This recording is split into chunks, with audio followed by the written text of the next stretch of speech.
Muy buenas noches, queridos amigos de Popular Televisión. Bienvenidos un miércoles más en este febrero ya. ¿Cómo avanza el tiempo?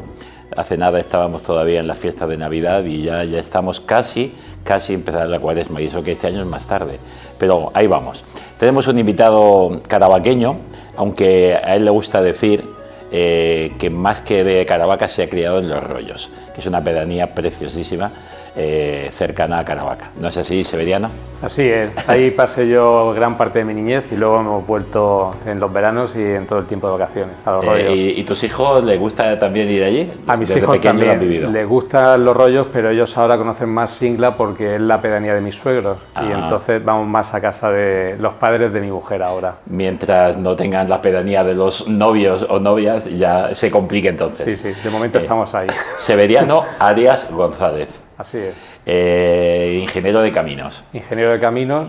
Que luego la vida te ha llevado por varias empresas, incluso también en el mundo político estuviste un tiempo. Ahí también hubo una circunstancia y también fue un poco de carambola, pero también estuve ahí como 4 años desempeñando unas tareas de responsabilidad en el gobierno de la región de Murcia. Si yo te hago una pregunta, yo sé lo que me vas a responder, pero como es interesante que esto lo digamos y claramente, tú no crees en la casualidad. No, yo creo en la causalidad de la providencia, pero también es cierto en el trabajo y en nuestra disposición para que la providencia actúe. Y cuando actúa, sabes responder. Pues bueno, cuando actúa algunas veces, en ese momento no somos conscientes. Y luego, conforme se van desarrollando los acontecimientos, nos damos cuenta de que ahí ha habido algo.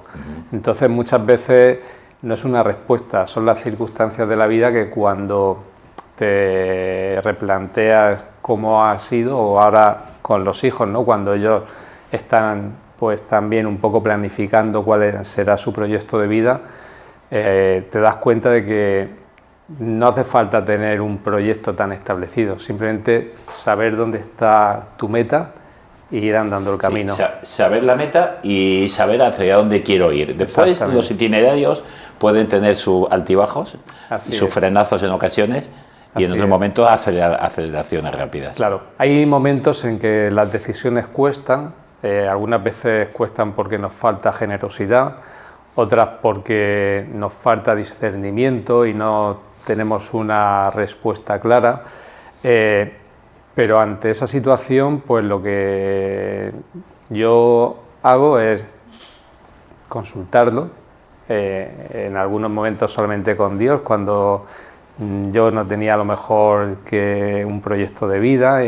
Ahora, evidentemente, con la que primero tienes que consultar cualquier tema es con tu esposa. Eso está más claro porque es nuestro camino, es nuestra vocación. Es cosa de uno, que sois los dos, porque está Jesucristo en medio. Así es.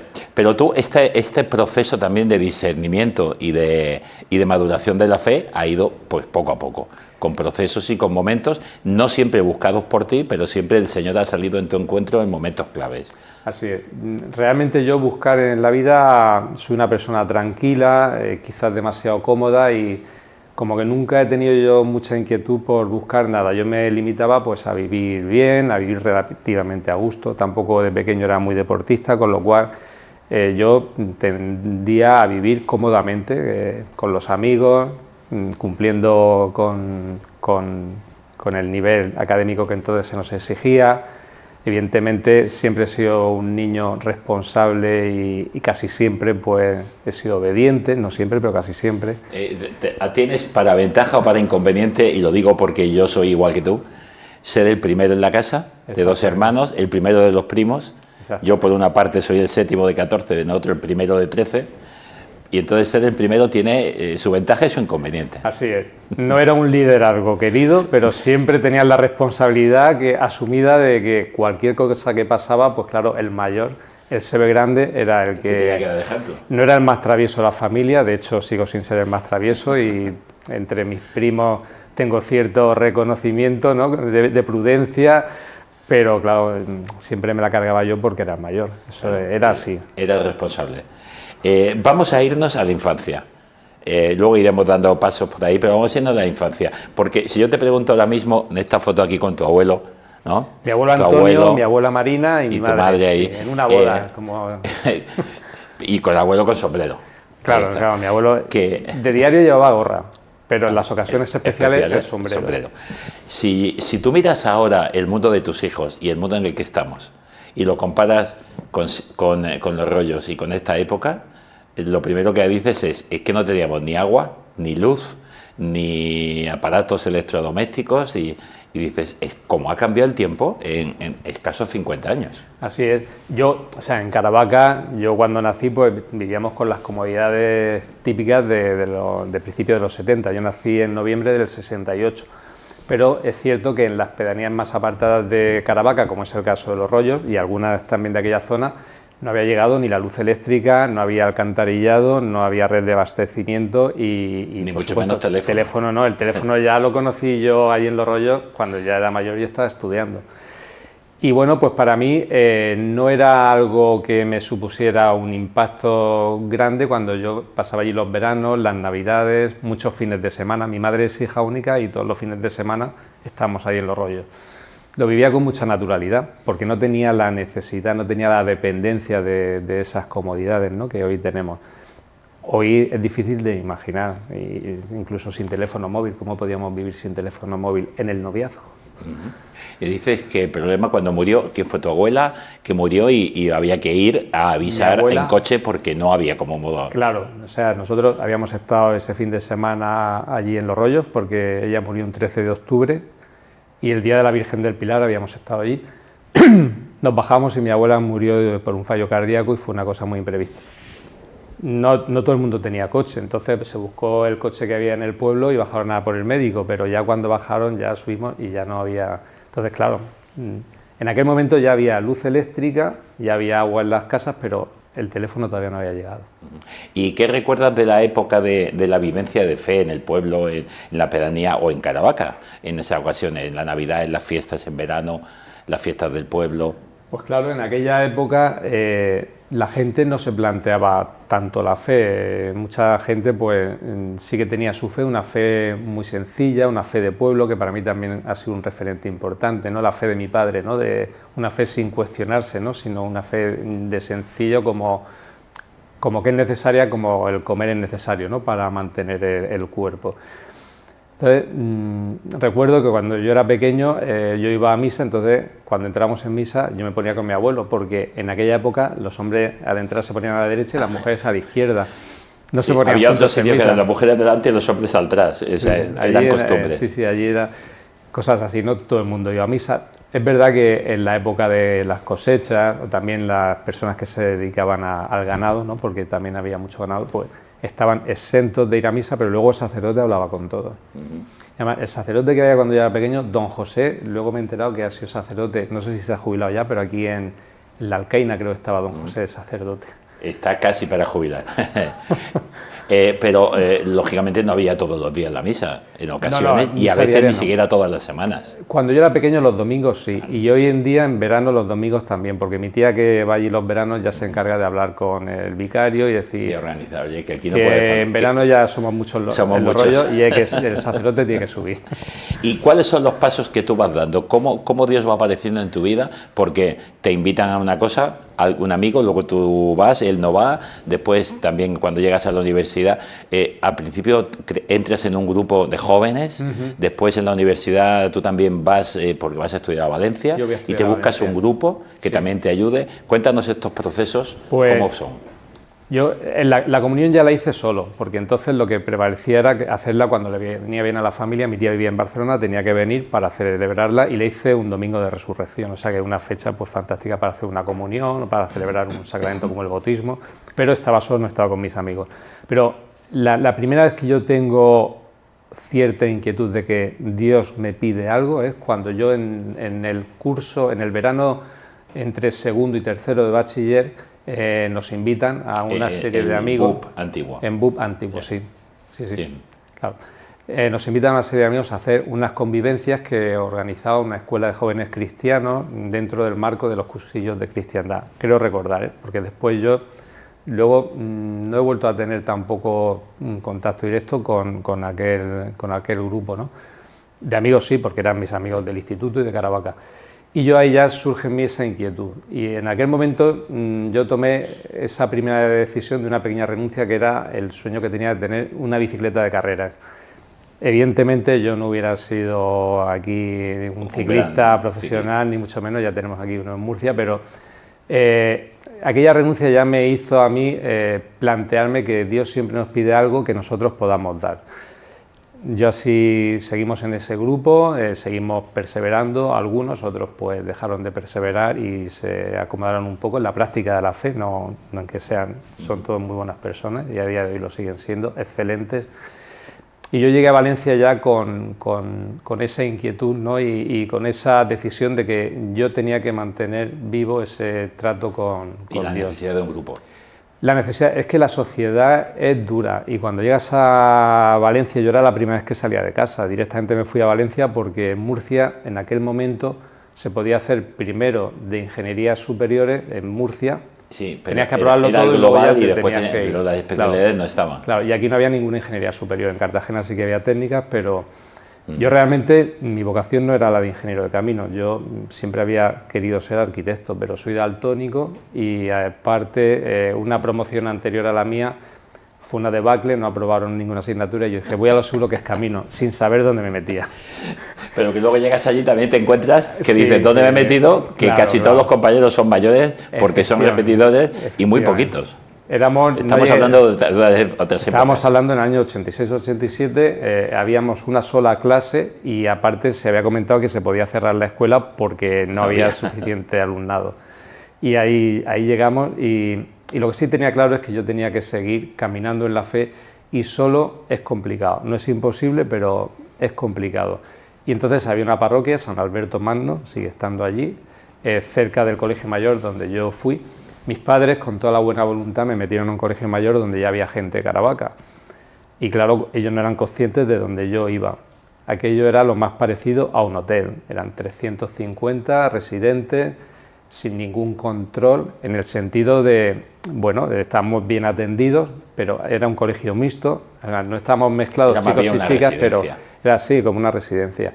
Había alguna actividad cultural, pero que era cine, y bueno, pues también el grupo de cine tampoco es que a lo mejor pusiera demasiado hincapié en que fuera películas muy formativas, sino más bien entretenimiento y bueno, frívolo y de todo. Y lo que me ha llamado la atención. Lo que había en aquella sociedad, estábamos hablando de la Valencia, de la ruta del bacalao de Valencia y todo eso. Sí. O sea, una época difícil en los años 80.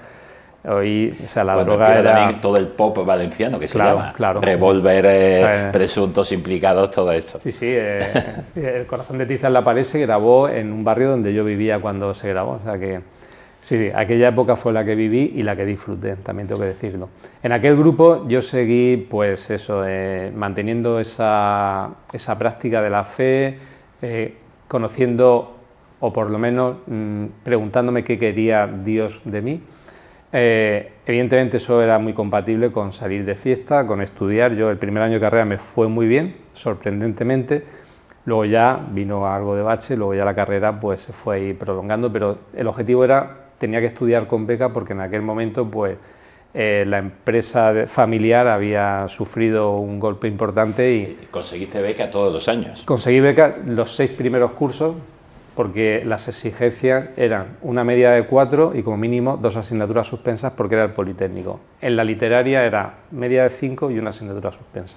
Pero bueno, luego fui arrastrando y luego tuve que estar pues 2 años más de carrera.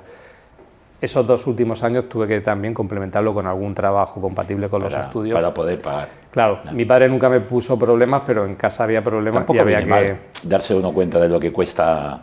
Yo creo que eso me ayudó bastante luego para asumir responsabilidades en la vida y bueno, pues para ser también más responsable y ser también más generoso, ¿no? Porque yo en aquel momento pues recibí mucho.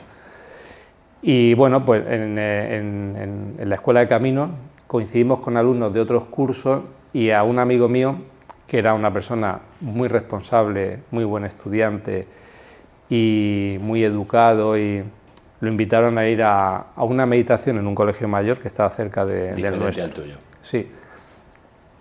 Y luego él, pues, era una persona que también siempre estaba un poco achacoso, tal, estaba resfriado, ¿no? Yo, como había dicho que iba, pues fui. Y ahí conocí yo el Opus Dei, la obra, ¿no? Porque era un colegio mayor en el que luego estaba mi hijo estudiando, en aquel mismo colegio, ¿no? Y a mí aquello me sorprendió, me impactó, porque en las meditaciones se intentaba crear un entorno de mucha reflexión, con una luz muy tenue, el sacerdote, pues, ¿no? Comentando... Interiorizar. Sí, comentando, pues, normalmente un pasaje del Nuevo Testamento o algún pasaje bíblico, y aquello me llamó la atención. La primera impresión fue en aquellos tiempos donde yo vivía de un grupo que incluso hacíamos convivencias en chalets de la playa y todo mixto, tal, me impactó. Pero luego, pues por ahí, el Señor esperaba mi respuesta. Sí. Y fue en el 90 cuando decides... En el 90, sí, lo que yo estoy comentando, yo la obra la conocí en el 88-89. Ese verano estuvimos también en la primera jornada de la juventud con el Papa Juan Pablo II en Santiago de Compostela. Y luego ya en el año 90 yo me di cuenta de que esa vocación por la que Dios me llamaba en medio del mundo era al Opus Dei, ¿no? Y una vocación como supernumerario. Yo coincide también en las mismas fechas, con 5 días de diferencia, cuando yo pedí entrar en la obra y cuando le pedí a mi mujer... Sería la pregunta, ¿cuándo aparece Marigel? ¿En qué momento? Cuando estás tomando decisiones. Sí, bueno, en aquel momento yo me di cuenta, por eso muchas veces echas la vista atrás. Marigel en mi vida había aparecido mucho antes porque Marigel era amiga de mi hermana y su hermano y yo también éramos amigos. No eran las mejores amigas ni nosotros los mejores amigos, pero en el pueblo nos conocíamos. Os conocíais ya a mí no me había llamado de Caravaca, pero sí, no había nada. Y de pronto, como Dios va escribiendo las cosas. Ella me tenía cierta manía, porque yo a mi hermana no la dejaba entrar a PAF y todo eso hasta que no fuera algo mayor. Yo soy 2 años mayor que mi hermana. Entonces ella me tenía manía porque, claro, las amigas tampoco entraban porque si estaba yo ya no podía entrar. Además. Y me costó trabajo que ella accediera a iniciar ese noviazgo. Fue 1 año y varios noes antes del sí, pero coincidió en el año 90 también. Y es decir, que Dios en el 90 te llama a entrar y a ser supernumerario del Opus Dei, solicitarlo, sí, y a empezar a salir con ella. Y os casáis 6 años después, ¿no? 6. En el año 96, el 7 de diciembre nos casamos en el castillo, sí. Es que esa vocación va entrelazada, esa es la vocación al matrimonio, la vocación a la obra, entonces son vocaciones compatibles y evidentemente pues el Señor ahí me lo puso fácil, ¿no? En el Opus Dei, en la obra, como decía San José María, es la santificación del día a día, de la obra del día a día. La vida ordinaria. La vida ordinaria, la santificación de la vida ordinaria. No hacer tanto obras extraordinarias, si Dios te las pide, estupendo, sino hacer extraordinario lo ordinario. Lo ordinario, efectivamente. Hacer un buen trabajo, intentar facilitar la vida de las personas que están cerca de ti. Esto es una lucha, ¿eh? No es que yo sea mejor que nadie. Yo cuando me planteéis venir al programa digo, yo en mi vida yo recibo mucha luz, pero la luz que yo doy es muy tenue, entonces no soy yo aquí. Es una vida muy normal y muy corriente. Bueno, muy normal, pero que tiene una luz que ilumina porque también alguien ha visto luz en ti cuando te han llamado a unas responsabilidades como la que estás teniendo ahora mismo, los trabajos que has ido haciendo y las historias. Y también Dios ha ido escribiendo ahí, porque la consejera de Hacienda te llama a su gabinete a estar dentro de su consejería. No fue exactamente así. La consejera a mí no me conocía. No te conocía. No. Eso fue otra... El entorno. Sí. Fue otra actuación de la providencia. Cuando yo estaba, los 5 años de matrimonio, los primeros 5 años vivimos en Castellón. Yo estaba en una empresa constructora que era también pues un poco la desembocadura más natural después de una carrera de ingeniería de caminos. Y por enfermedad de mis padres nos planteamos venirnos a Murcia y aquí, bueno, durante 4 años estuve cambiando de trabajo, no acababa de asentarme y en el último trabajo la empresa en la que yo era delegado de esta zona la compra Bengoa y a mí me mandan a Madrid al Departamento de Grandes Infraestructuras y las 2 grandes infraestructuras que en aquel momento había eran 2 desaladoras en Argelia.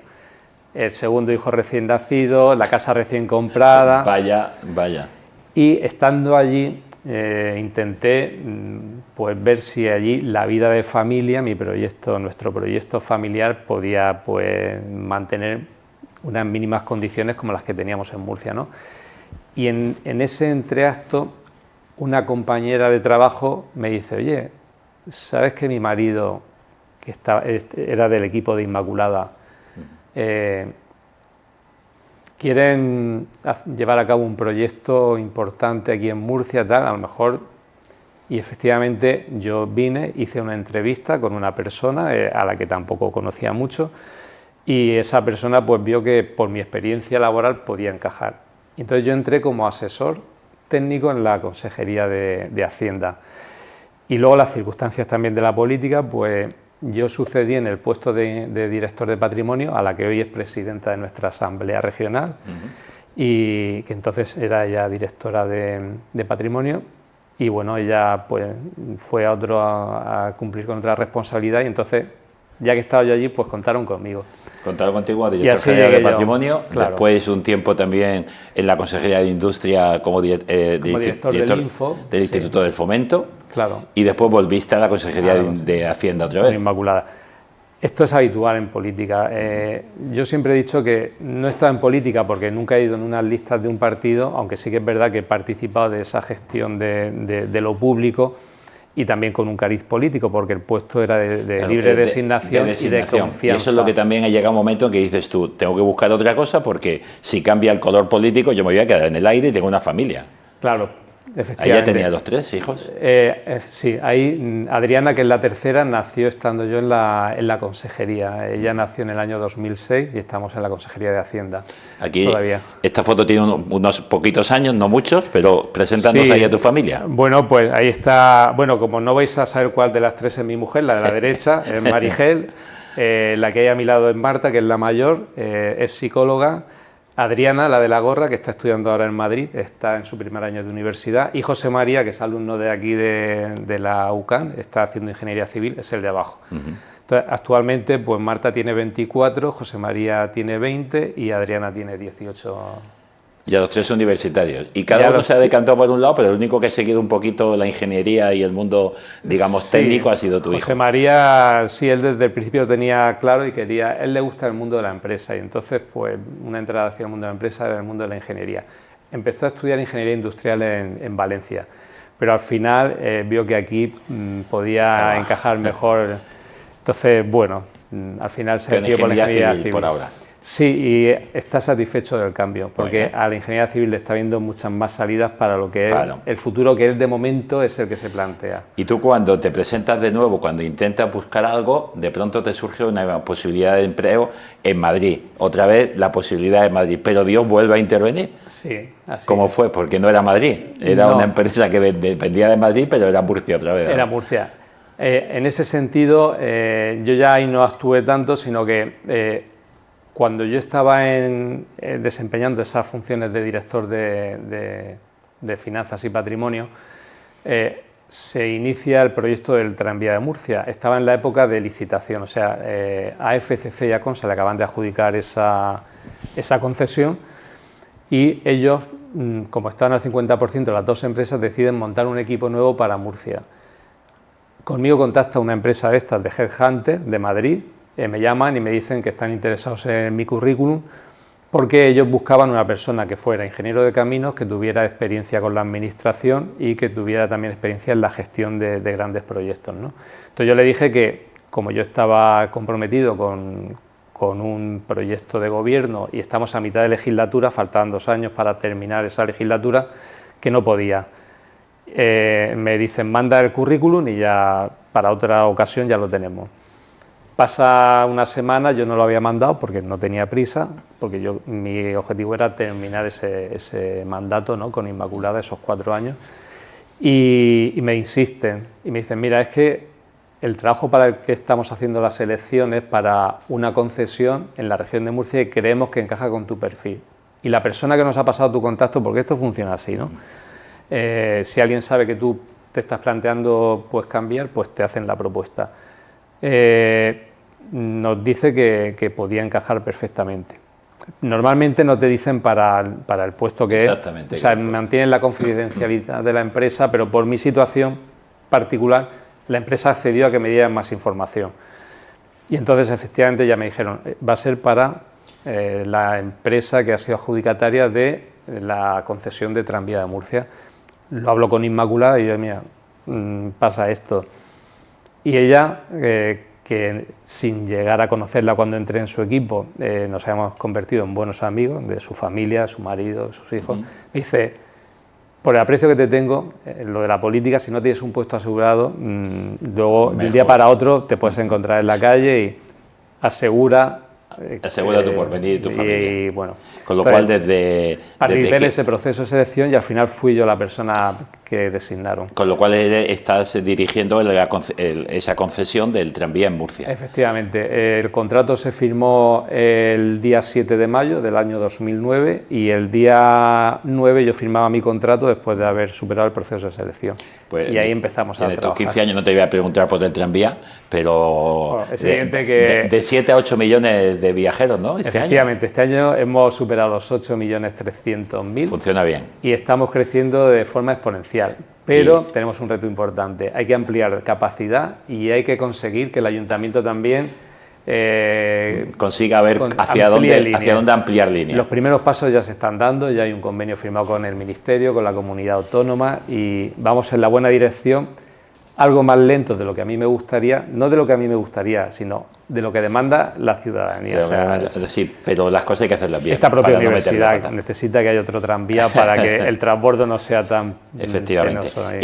Lo importante, porque se nos va el tiempo, y lo importante, yo quiero hacerte esta pregunta porque es la importante auténticamente. Es decir, bueno, tú es una vida de trabajo, una vida de empresa, tú entras en el Opus Dei como numerario y entonces supernumerario y trabajar, trabajar y hacer auténticamente la vida extraordinaria, la vida ordinaria, es decir, todo, la santificación del trabajo. Entonces, ¿cómo te ha ayudado a ti la fe para vivir la experiencia en la política, para vivir la experiencia en la gestión, que no es fácil, para decisiones, porque no es lo mismo, no es fácil compatibilizar la vida de fe con decisiones un poco que se salen fuera de tu familia, que es un entorno donde quizá hay una competitividad, porque esto es lo importante. ¿Cómo has podido compaginar todo esto?